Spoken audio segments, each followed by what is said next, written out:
there, fellow origami enthusiasts! Today, we're diving into the fascinating world of airplane origami. So buckle up and let's get started. Did you know that the first airplane to be made entirely of paper was created by the legendary Leonardo da Vinci? Yes, that's right. His design, which dates back to the 15th century, was a remarkable feat of engineering and creativity.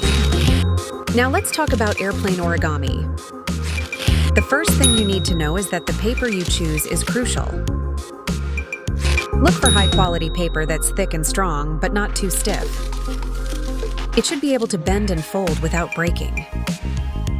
Next, let's discuss the folding technique.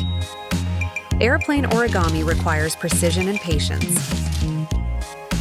Start by folding the wings, then move on to the body. Remember to fold in small, even increments to create a smooth, aerodynamic shape.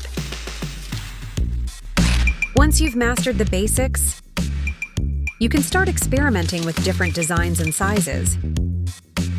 Try folding a small, lightweight airplane or a larger, more robust one.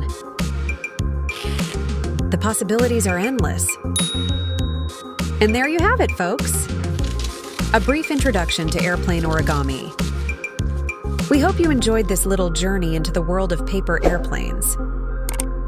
Don't forget to like, share, and subscribe for more exciting origami adventures. Until next time, happy folding!